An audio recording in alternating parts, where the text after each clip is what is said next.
Telugu digital media network లో political కేటగిరీలో number 1 కేవలం 72 గంటల్లో 1,50,00,000 వ్యూస్ పైగా పాపులర్ టీవీ నెట్వర్క్. మరో 2 నెలల్లో ఏపీలో ఎలక్షన్స్ జరగబోతా ఉన్నాయి.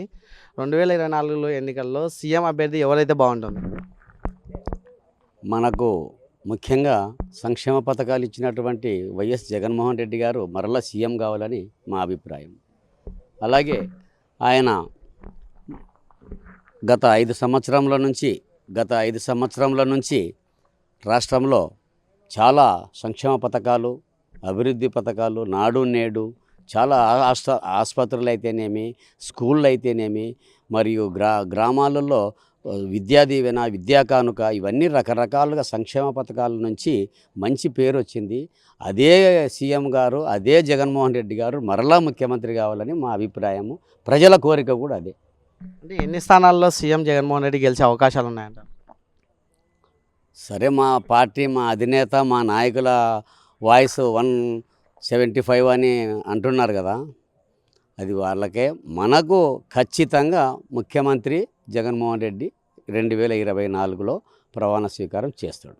కాకపోతే బయట ఏమంటున్నారంటే ఇప్పుడు సిట్టింగ్ ఎమ్మెల్యేలు కాకుండా కొత్త వాళ్ళకి ఇస్తున్నారు, దీంతో వర్గ విభేదాలు వస్తున్నాయి, ఈ నేపథ్యంలో వైసీపీ ఓడిపోయే అవకాశాలు ఉన్నాయంటున్నారు. ఎలా చూడొచ్చు? వైసీపీ ఓడిపోయే ప్రసక్తే లేదు. ఎందుకంటే చాలా లోతుగా సర్వేల ఆధారంగా ఆ వ్యక్తి, ఆ ఎమ్మెల్యే క్యాండిడేటు ఉన్నటువంటి ఆయన గుణగణాలు అయితేనేమి, ఆయన ప్రజల్లో పట్టు అయితేనేమి, వాళ్ళని పూర్తిగా అవగాహన తీసుకొని బాగా లోతుగా పరిశీలించి ఈయన గెలుస్తాడు అనేటువంటి అభిప్రాయానికి వచ్చినాకనే ఖచ్చితంగా క్యాండిడేట్ని నిర్ణయిస్తున్నాడు మా సీఎం గారు. అలాగే మా ఎమ్మెగనూరు నియోజకవర్గంలో రకరకాలుగా ఆలోచన చేశారు, లోతుగా ఆలోచన చేసి సర్వే చేసి ఇక్కడ బుట్ట రేణుకమ్మ గారిని ఇప్పుడు ఎమ్మెల్యే అభ్యర్థిగా ప్రకటించారు. ఆమెకు కూడా మంచి పట్టు ఉంది.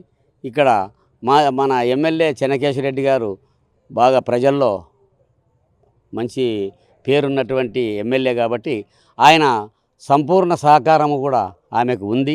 అక్కడ సీఎం గారు కూడా ఎమ్మెల్యే గారికి ఆ బాధ్యత ఒప్పజెప్పాడు. కాబట్టి ఖచ్చితంగా ఆమె 100% ఈ ఎమ్మెగనూరు నియోజకవర్గం ఎమ్మెల్యేగా గెలుపొంది మా సీఎం గారికి, జగన్మోహన్ రెడ్డి గారికి మేము ఎమ్మెగనూరు నుంచి గిఫ్ట్గా ఫస్ట్ ఎన్నికైనటువంటి అభ్యర్థిగా మేము చెప్తున్నాం. వచ్చే ఎన్నికల్లో వైసీపీకే ప్రత్యేకించి ఎందుకు ఓటేయాలి?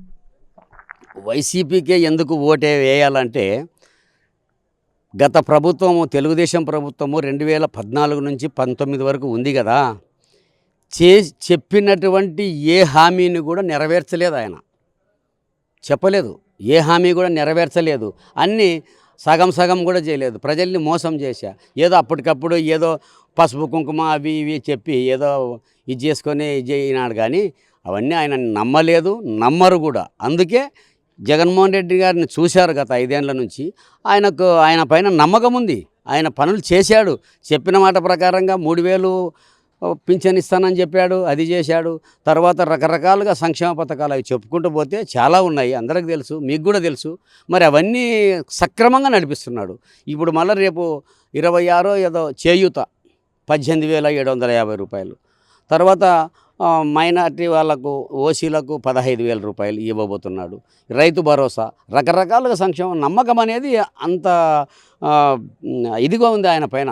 అందుకనే ఖచ్చితంగా ఆయననే మళ్ళీ 2024లో ఖచ్చితంగా సీఎంగా ప్రమాణ స్వీకారం చేస్తాడు. ఇది వాస్తవం. పేరు? నా పేరు కాశీ విశ్వనాథ రెడ్డి అండి.